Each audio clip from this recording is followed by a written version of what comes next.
Yesu obosomen da etoso miensa ewo mfimpenum ni edwenu enum ende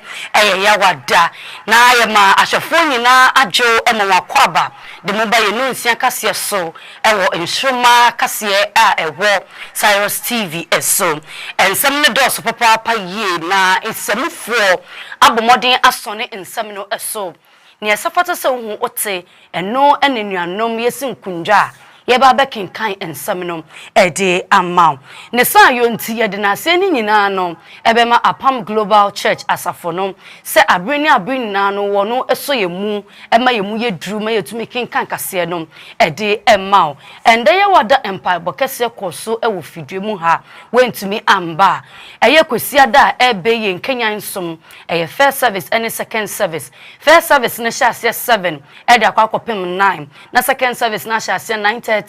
eda kwa kopem 11:30 eni ti bebi bia wo bia no eni diem na wo de aka wudwumadi a wudi no ehom ya wode bia so no eya de ampa bokese ekoso ewo fidue mu ha eni ti ya na wa hye nso kama ede amaye so chom rescue point ena asafo no ebutu yawade bia no empire boni sha 7 sene ende midin kan ekan ye no ya de enda kwa kogu eni nti obo ade ekyanyam ye next week na no so ye de hudwumedie do ye de ahyehye so ede amamu eni nti be fempedifo aginchirechire mu asusu ne midie e wo 0249669993 and 0540378282 na ni mpedifo acheche enkomo na ansa ne beda ne ye ho akwaba no ye nhwe ensem ebedi ye kase ni akotene ade Ghana mampeni abomodi akopie mu ewo national dialogue woni jujumede foforo bi efrasie sa enso na Ghana mampeni di nani chiremu ewo Malam Junction dia o asema wakanyina ene se ensuo eya na ehuhia enti ekwan bi efaso a omo ebebie mu ama ekwan a ensuo ni befaso akono omo befaso ofori kromra shebejeni so akasa na ne nsemo de atu edwenyina elise ewo sempenifo hwe na wono tu kokobuo no emu ye kwa nsawon prison dia prisoners no nyamia ya dom ama omanya nteteye enu nti na no omode omo graduation ehhehye so we ne ensam ahodro ena semufo abomoden aso no so ede amaye enuanom ye yesinkunde eba bekinkan ama omidin ameje so ene nana ama Fordjour mene ka kire nua anaya Sikapa ya home kase no sombrete wa ne ba ensam ne bedomu esuko ede amamu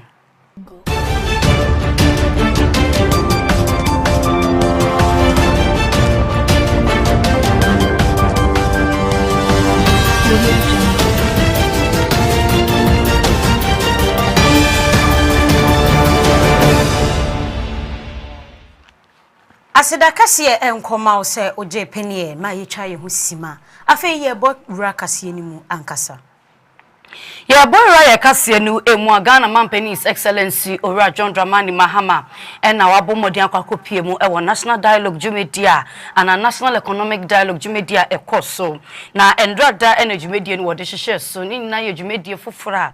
national economic dialogue no wodo efri wonu dwumedie no asem Ghana mampeni gina simpie soro ensem a odi tu ejenyina ene se ye nsikasab no atete apansam ye pa enya de wo kwan papa so nanso ansa ne sika nsensem betumi afa ne ntima pa no efra no e wo se yina ekoye se praya ye kabom esanse oyi ba ko na wu ebu na mamu kabom ani bu na adin ye papa eni nti se ye kabom a eno na ebebo ma eyi ye sikasam no etumi esini kwanso.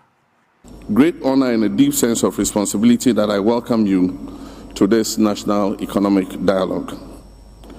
This gathering is more than just a symbolic exercise or the fulfillment of a campaign promise. It is a decisive step in our collective responsibility to reset Ghana's economy, restore confidence, and build the prosperous future we all envision. Today we are here to begin the process of engaging in honest, solution-driven discussions about the challenges we face and the opportunities before us. Our nation stands at a pivotal moment, and the choices we make now will determine the trajectory of our economy for generations to come. As President, I have the honor of leading the conversation on the theme, Resetting Ghana, Building the Economy We Want Together. This theme reflects our shared commitment to creating an economy that is resilient, inclusive, and built on sustainable growth. It is an invitation to all stakeholders to contribute their expertise, ideas, and dedication to this national effort. Ghana is at a critical crossroads in its economic development. The challenges before us are stark, and the economic distress we face are undeniable. However, our collective resilience, ingenuity, and determination have always been the driving force of our nation's progress. We are not here merely to recount our struggles, nor are we here to resign ourselves to economic stagnation. We are here to seek solutions, to adopt strategies that will put us on a sustainable growth trajectory, and to ensure that we build an economy that works for every Ghanaian. For me, this is not just another policy discussion. It is an urgent call to action. A crucial moment for us as stakeholders to unite with purpose and resolve the challenges that face us. The Bank of Ghana, instead of serving as an independent monetary authority, became a financing tool for government's excesses, fueling inflation and devaluing our currency. The cost of living has skyrocketed to unbearable levels, leaving families grappling with the inability to afford even the most basic necessities. At the same time, inflation erodes the value of wages and savings, pushing many into a cycle of poverty. Meanwhile, the ill-considered collapse. Ashanti Regional Minister Frank Amwako Hene Openi ebeto dwa say Ghana hanum say dodo na no friend say oye social media minister ebimo keka ensensem bi efa ne ho Openi no ekopie mu KNUST wabra one empanifo ewo honum ni emebu na ewo ho etwetwe enkomo no o kire mu ese ono de wonim ne nti aganafo etobere bia na omo ye omo ho saa na ansana one eye emebunu no ebenya kitahudie no agisa wako down to their level ansana ebetobere bi kura omo hwe nyame anima atu ni din a wo mo frɛ ne say minister small boy ensem bebre e na omo keka efa ne ho na ono de onfi wo bia ensem bebre e na opani ne kan What I told you, they said, a small boy. Leadership is service. You know what you do. So if you are home and you want to send someone, it is a young boy that is sending. So we are in to serve. And if not for anything, the youth have the energy to serve. The reason why they are serving and they are serving well. Now they came in with another one. He's a social media minister. Now I ask the question: who are the people on social media? I don't believe So if you don't be my whatever it is social media, where you the youth with social media, is it the same for a minister to be on social media? So I'm not leaving that space because I was there with you during the campaign. So now I become minister and I abandon you on that social media platform without anyone getting the opportunity. Yeta elsabne so ede amamodia na yeda so a ewo Ghana mampeni ensensem eho efa fomegudia emfa embran kwan esom na New Patriotic Party meche NPP amanyokuno wono communicator eni owura Richard Ahiagba openino ede nkata piembontene eso ni nyina ensem a oka eto emane Ghana mampeni se enye bi ankoso ye wona memonu emu eno enenam so hochemu se fomegudi enfambra kwan eso kame se NDC abirisu eyade a ekoso yie pa ensem ni nchemu no yetiaso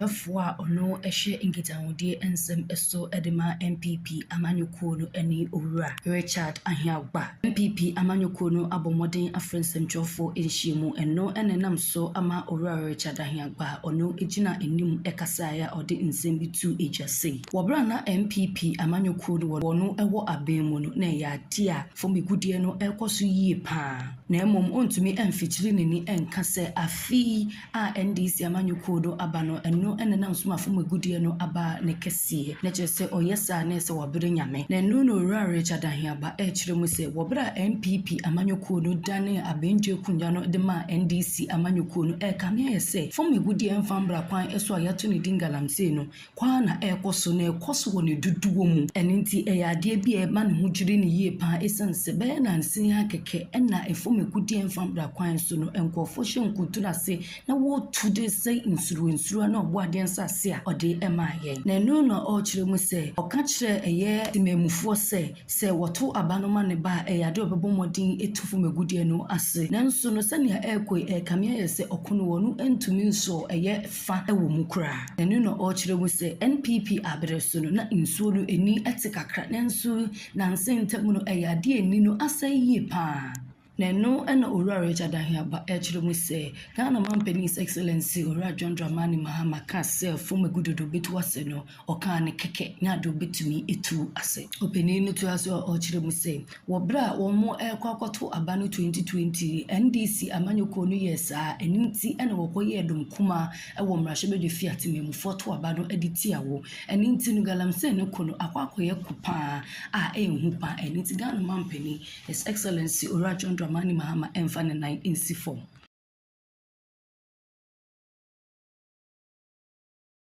so dia ebeto dwa se Ghana hanu sei ECG eye adwumenwa emfidie bi ne nhoma bi omudi eye adwuma no abomodin ayera ewo tema porta empanifo edi nhwehwemu egu akwan so na ECG fo so omude ka twitwiri die pa a ebeto dwa eno ena eye Owura Honorable Ernest Adomako akasa nso woka nyina ne se Ghana Manpani emanani enna ho onshine ne ice yie pa ewo eye enjuma enkunku aban nyumakuo no ho esan se ebeba ne sen ana eye se mobe pesika twitwiri die ede akwakofa wires de aba begu ho na masaso afa kyire aba beka kyire ye se wires no ayera na obi afa kwati kwanso abomodin aton wires no na odi sika ehu sika egu ni botomu eno na wanti ase eno nti obomodin aye statement ede akwakoto empanimfu anim se de beya na omu bebobo ho na asemo bebisa ene se hwan kra ene aban se se aban ni aban dia ene na ewo se mpanimfo ebomodin a eyi ni nsem bisa ano esan se wanti ase die ntia ato dwumedia no se hwe so ma oman ni nyina na ohwe kwan ebi ma fa so omo bo man kro no na awerho asiv se aso no de onwuda sika is everything wohwe obi adwuma wabie a eninti ECG eka omode a wohwe independent power producers yenye sika ntuo muka na musa sise sika adi procure electricals cables na muhia moja no port na masa fa kwati kwansi akofa muhia masa ton fufufu asan di sika ekumediyem we ye niema ekoso edi Ghana nya na duwe mabisa mo say nti se Ghana eye wo papa dia ana Ghana ye wanwanga se oduma nti nka sana nka berane no ana awreho na medie eye asema mafane se me be hu statement na me read on the floor hwan ya aban e na ban company etimi ekra bibi bakurumpa na yesi aban ni sika wo san de atua duty na aban ni tua duty na wode koma hwan. That is my question. ECG why hwan why aban ECG boka eda hwan so eda aban so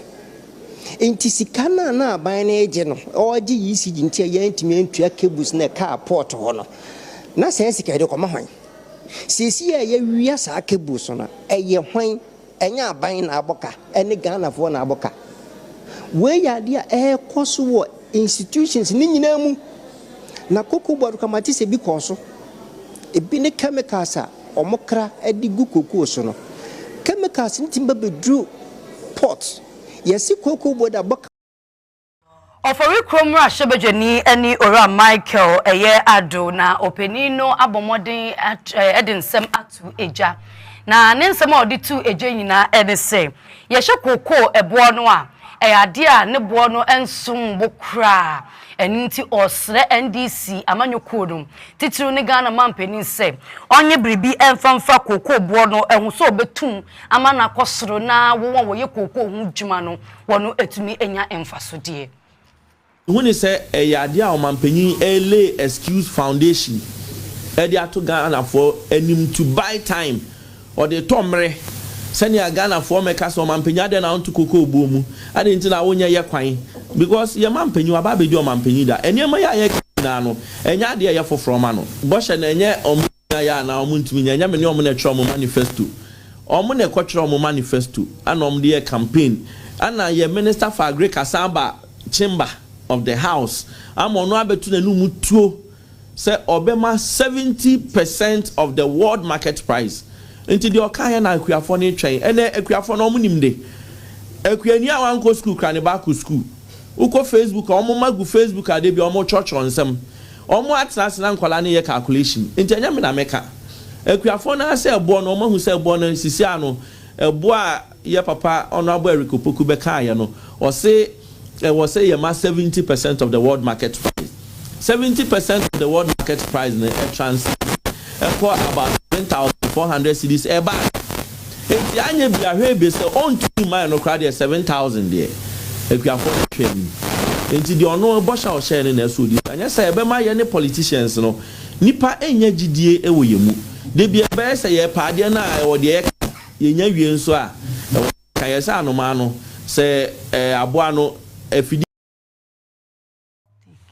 Ya mama dia ni emfe ni entremu ewo kumaseman ni mudia ofori ama why sa di ofori kum na sabepe ene na ye komensia ena ye ko mensia MP ene se eye na no enra ewo ye kase esu ye mamu hu ye eye openina na ka saye ne nsema waka nyina ene se eye office of the special prosecutor eye omo fa nipa bebre na omo pese eye aban pese enko wotete niam so nanso omo de omo nyuma ye no kwa na ekoso eno na eye opani kase ono kra no wodwen ho a wonte ase esan say for a bretantini ayete office of the special prosecutor no 58 years nie no edwuma obetimi de nsasi ne bo akase ene hwehwemu a omaye eye miensa pe miensa pe ene omaye na wohwemu a eye iroko ena afei so eye ekuo be mienu miensa enan bi a wo moka eye office of the special prosecutors for ohono iroko for ebomodia fight for eye corruption na aba adenti ena ye momodia emfasika entai wo mochi na emwa wo mo danse ye bebomodia edi sika no aboa eye office of the special prosecutors na omunya adi ekeya ye me say tumeti tru a ye kan say emra medie no na enye focused wo ho saa enti eno na ma enura ye kase sese no braso ye review for say wo hwa ekua ewo ho a ekoketa asehye ne proye wo kuruma no enye office of the special prosecutor no nko a ye wo shraj ye wo yoko and ye wo financial intelligence commission FIC na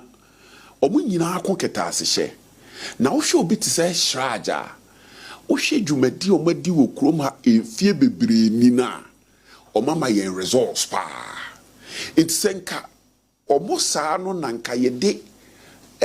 tumi ma wo omo se omo ye nhwehwemu no omo so obi ayeketa asehye ana proya sebi omo de saa tumi no omo betumi de nipa na akogina court akobo no kwadu a ime feel senke bi ebe den ebeboa wo hwe yoko nso a omo aye bebre a che se wo betumi anya evidence bebre ewo mu dwumadi a omo aye den edie enti se wo hwe saa institutions we mu ewo ho dada omo ye adwuma no abisa ho se office content cro officer ono na eye saa prosecutions yi ye da so hia na ebi anke de sika no edema shraj ene yoko anko ombedi dwumaso bebre ayeden amaye fisa wo hye shraj a ono no wo hye constitution mu a owo ne fa ahudi ankasa fise ono no wo hye free 1996 eba aban bi obeba onsuro se obehyehyemu aka na adwena ayeden akyerewo omo wo sa track record no etina de na aka de aka ne se ohyehyemu wie a wo de bekwa akogina court sa tumi no onye den onie ti emfa sa tumi ne ye den ema no no fa nye na dwuma na sika nso a ye de ma ebi a office of the special prosecutor no se mfie nwotwe nie mesrew ehun sunsuanso no nyin sunsuanso kese bia no yen free sa ensebno eso na fe yen fa yeni enchemu e wo so afo no ehye awoni ndwuma ensem eso meche energy minister Ora John Abdullahi Jenapo enso achro eye nsem bebre no a amane e de akọ ama attorney general Ora Dr. Dominic Ayini ena afei no National Intelligence Bureau empenimfo se won kan bom senia ebeboa ama nhyehyemu mapa efa no containers ahodro ayera edi efri ECG wono ebetumi aye nhyehyemu na nipa wonsa ebeso nipa echi no won momodin se won no ebegina eye embra no enim na fe won nipa no edi ma won favor obia e wo sa ensem no emu Encheye ena ECG mpenimfo ede betu edwa wochiro mu se wodo containers aba bepie mu ewotema port no ne dodo no dos ye papa pa obi afa kuntura se eyi eye containers no emu ebi nsemu eba mbontene eso no amanyofo ne timemufo na akasa ede afa ho na mmom no soafo no ena hwa hoden dwuma ensem eso Ora John Abdullahi Jenapo ede nsem eku edwase mu se eyade obebo moden na o ahwehwe sa enko for kuntuna se efa containers ne dodo no edi free eyetema port no nendra da ena asoye no efensem jofo enhyiemu na wode nsem eto wono enim akire mu se mpenimfo de nyomegu akwan eso se nkofo for kuntuna se kofa containers no bonsa ebetumi asom eninti wabomoden atro enkrata no bi ede akwakoma attorney general Ora Dominic Ayini ena afei National Intelligence Bureau NIB eno ena Ora John Abdullahi Jenapo ede ato enkofo mienu nyina edem se embrano eso bi pen echi na yede won ebegina embrano enimu a enya afei ena wo ba be keta asomu waso wo ba be keta ensem no eso na emomno kwaduru etwa se wode bo won wonfa embobo enintiri wode atu etwa se wonansa so Ghana fo bi emu China fo bi mu ena afei India fo a wono ede wo ho afode for the sa e containers ya ayre Eguswa ejinemu ewo eye energy minister Ora John Jenapo wabra one eye ne technical team committees no Asia ye no ena o kachero mu se omo abomodian aye dwumapa wo ade omo ye nyina nani eso eno together we build a nation Ghana entino Ora no ebomodian e kachero Injuma yefo ne se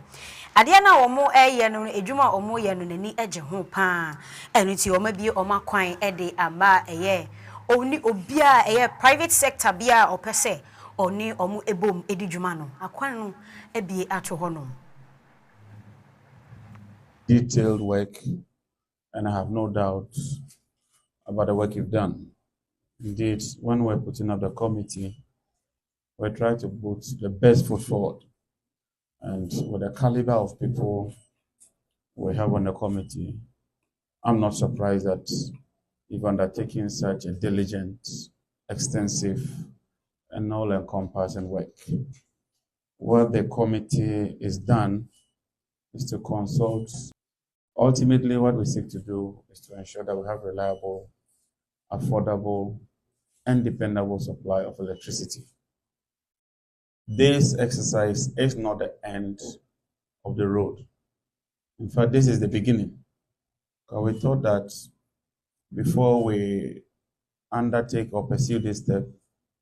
we needed to consult broadly. And so this is exactly what the committee has done. And as you've just heard from the chairman, they've given us 3 options. Asoya ehye anwodin dwuma ensem eso na fe yemfa yeni enchiremu ewo yin sikansem na afei senia eja ekọ efa yensika semino eso inflation eye adia eda yensika ahodo bebrenu a eso se ebekosoro ebeti aba form afia baba sin kono na wukọ edwaman so nyoma boa ye din ye papa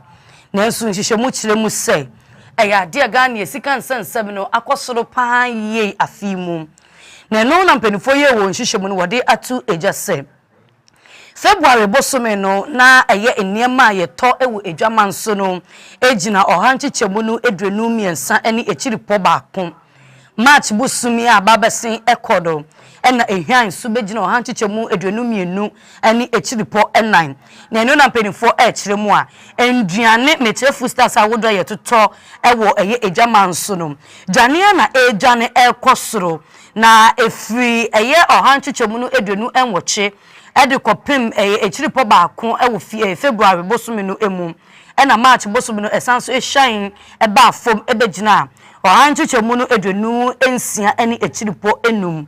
na enu na penifo echiremu se senya nyoma eko nyoma boakwa na ekoso ne boso den na eye eni nti wo besere empenimfo se wo beye bribi edi afan esanse afi dollar ni sika no eko a ye hu ne se Ghana ye Ghana sika no dollar no bu Ghana sika no eno enenam so ama mpenimfo aye nhyehyemu edi sa nhyehyemu na babetu eja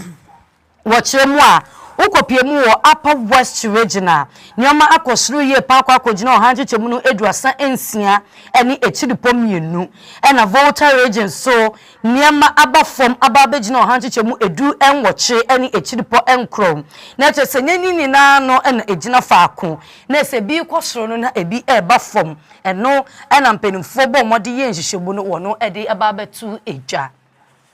Ye frisa ensemi so na yede ni atwemu ewo Malam Junction. Yede ni atwemu ewo Malam Junction dia Ghana mampeni ekokopie ho ewo ho. Mene umienu nyina eya adwenkro se Ghana memu hanum sei. Obi sebi obi ton asase ama obi a he emfa ne ho se sebi asase ne wo bola ho se wo nsuo ho se wo gata ho he emfa ne ho. Oni mani se obegini sika agu ni kotokuo mu. Na wasi wodan se nsuo ne be memwo se be fa wo eno de ne back case eno ana Ghana man pani di nani atwiremu ewo Malam Junction no ena wo odi nsem bi atodwa se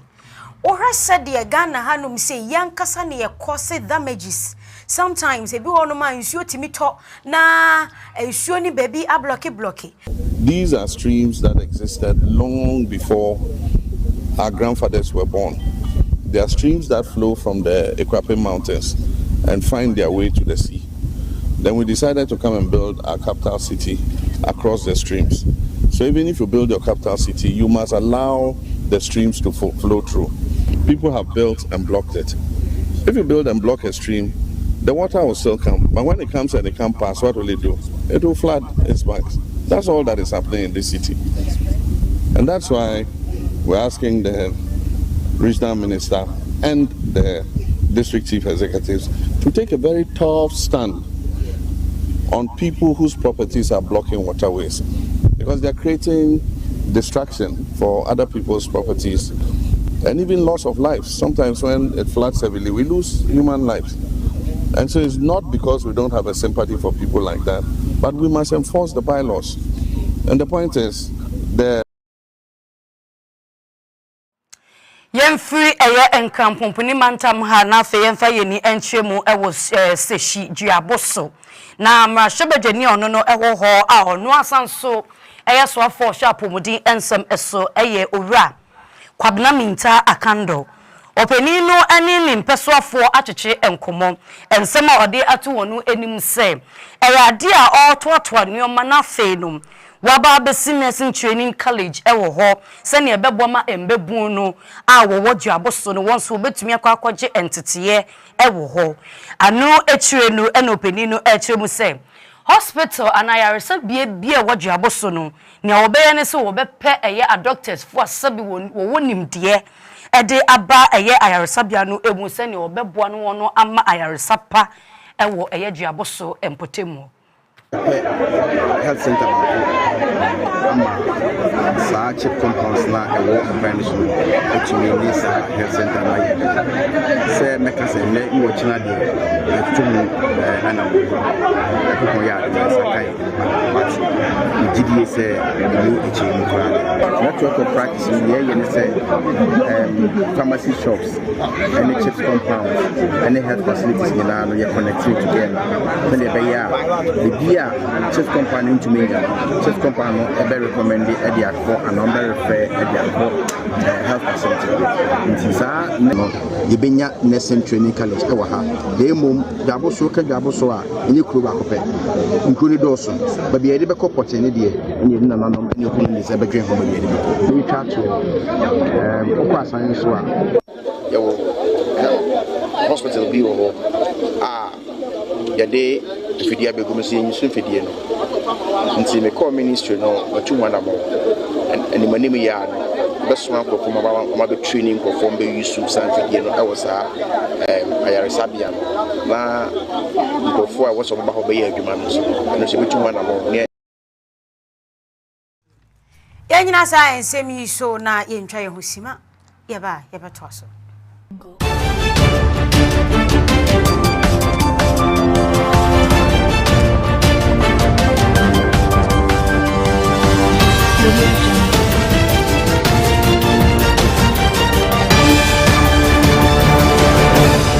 Osho formula was Swaya Apam TV, your family TV. I mean, Shrapa, need 2 minutes afro specially, and you could see that ebay, sir, only me timba the boom, na ya Yamasumpa, Hunchre, a ebabua ujidiwo, Ukiso sumo, ebema ujidi agro near via, Ebejina swayam pie bodden tea, a de ayaresa or jeer, Fahudia near dance dear, Ebanipa abrabum, your question sum ya 2 days said, a testimony service, Ubiodin and Mitrobiano on Cosan your bano, a beer and a quasiada away enemy, a yawa dance dear quasiada, a man and pound, Blaname share a sotium, a rescue point. Unya siwa bisasa a fine Apam TV wo ubo rawa the sum kase no e koso kai se eye anapa 7 am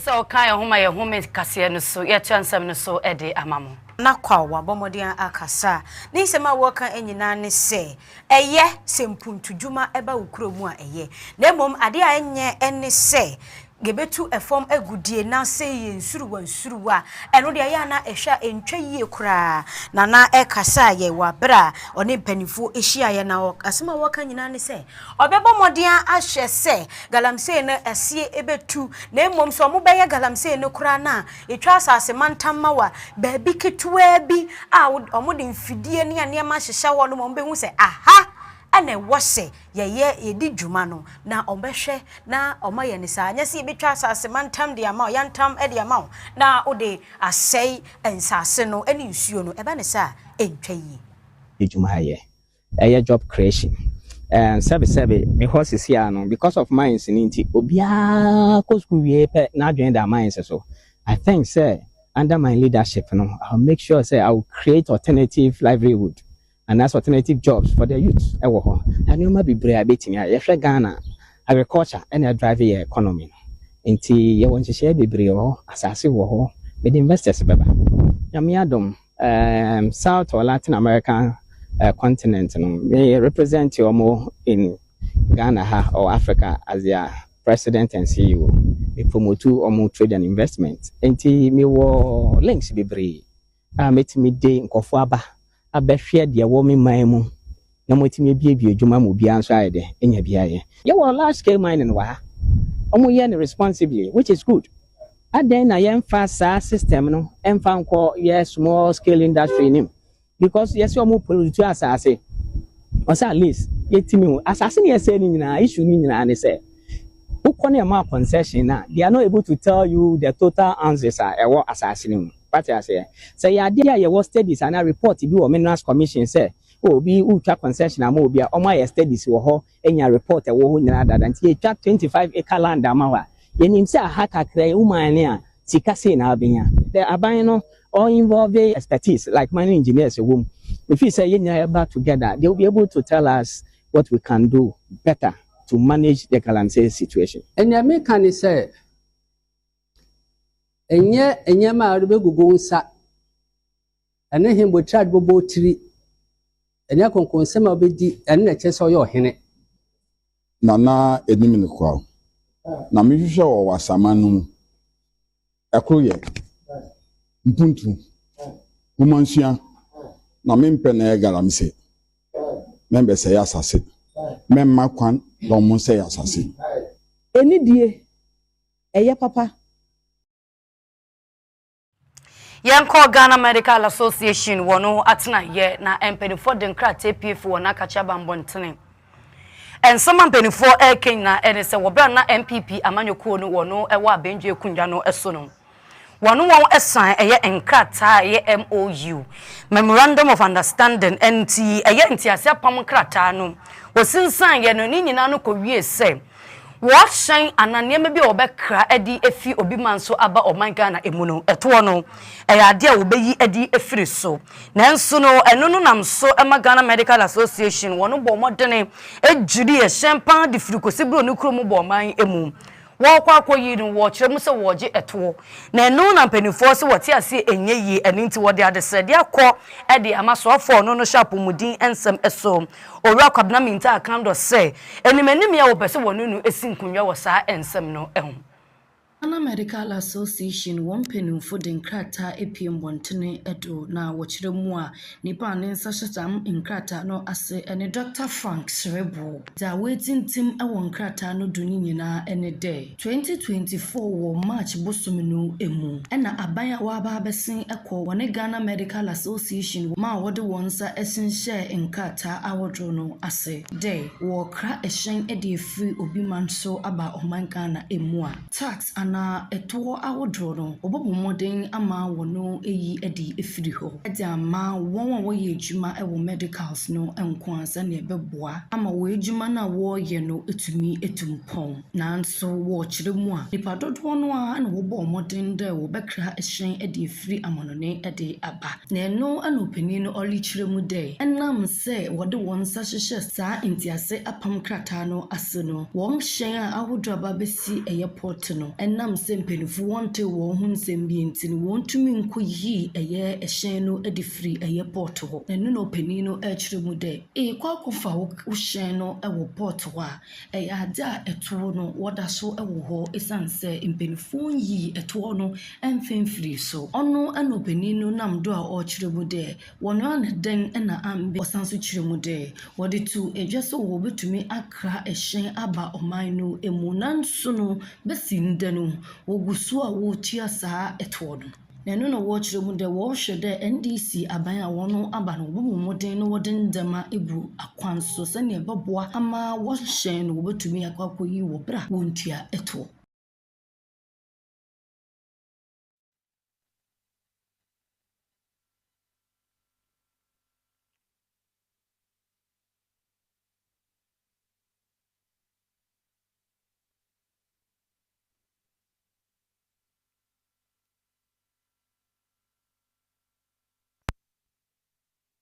Dama penny ebo modia eba so no oma enkofo mienu miense bi ekokohwe ye de niam gu akwan mu wo ye kase yeso ebre bi etwa mu ma mote ase se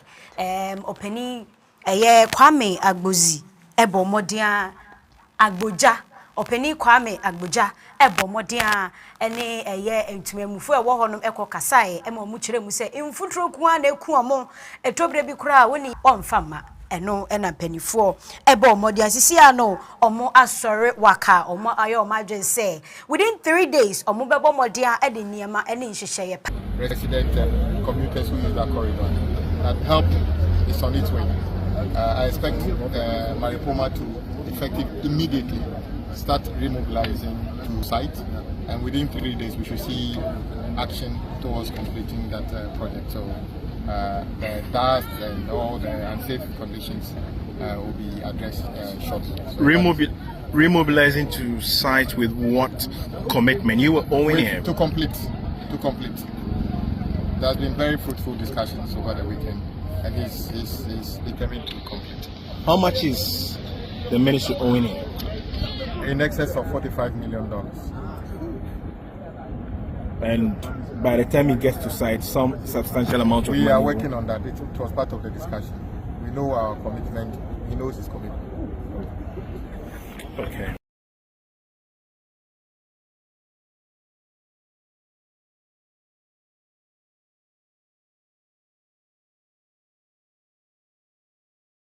Yetansam no so ede amamwane da so ejinemu eye ewo owura eye Abuja ensem no eso owura Kwame Govins Abuja na openino ede nsem bi atu eja efatema aflawo kwantempon no eso eno no openino ekire mu se enkane o mindful to samfo owura kenofori ata ena woni breso odi nsem bi atu eja no o kire mu se contractors no wono enja esanse ekachichiri die pa ena emene oman no eno na nam so ama owura Kwame Govins eye Abuja ede atu eja o kire mu se sansemi na akwakoma eye contractors for no wono entumi ngina kwantempon awodro no so enye ehyen eye ehyen kwan no emfa emmat memufuo openi no ekire mu a yenim se eye oman no mu ayedin sika ho nsem so no akwache eni ntinko obesem penimfo se ana contractors for no se senya dwumedie no aba behye wonsa no ebi mu afrase kora aye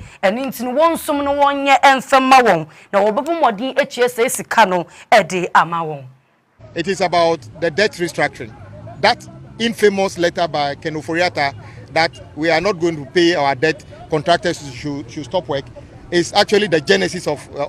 some of them. And that is a lesson to all, how do you call it, politicians. You don't just take a paper and write any letter when people are risking their money on things like this. But despite that, we are going to complete this project. And I'm once again appealing to these contractors, show commitment, because this is not the last work you want to do with government. You want a lasting relationship. Show commitment. And I want to once again thank those Ghanaian contractors who, despite Abusia medemo ekwa akopie mu ewo kumaseman ni mu dia na yekọ akwakopie mu ewo Kwame Nsroma University of Science and Technology yetwaniti a efre no KNUST ebeto dwa eye February no 2027 say abaya bi ahwere ne nkwa ewo ho na areho na asefem pa abaya ni wadi enfie 22 na eye nidin a wojeso eye Joanna Dela Edem eye emse nkitahudie bi ne nsem bi a ankoyie ewo wone abrante bi entemu ena is alleged say eye abrante no ena eje ne kra efree eye Joanna kra efree ne nsemu na abeto dwa se eye yede abrante no akwa akogina mu eye march ne bosome na etwa mu no busumi etwa mu yede ni kogina mu ewo court gusua edidi ne nsem ne ade a eno ti no eye April yi so yesade abrante no esaso ekogina mu ewo court na ensem abeto dwa se na eye nyame ya adoma wo kina ye bomoden akwa akope eye ababa awoso no Joanna krabia na arehuye pa eno ti no ebusua yede ani bedi akire ne besi wa akire bia no yede ebebremu ebusua mon hyeden mamu nyina mu so kafra se mahwere mu de hye ntese ama arehu papa na so be ne den owo krade mu a enkwantimi nji ade ti be gina sa ho bo semi eso na afia de kase ne ye chepe ne bekin kan ye ni na no ye di esi ede amamo ye mfa na se no ema Apam Global Church asafo no sada ne den na wono eso ya seme de kase ne ye di ebro na senia ende ya wade ye de mpa bo hye so ye di akwa akogu no obwade dum ye ya kusia da first service second service 7:30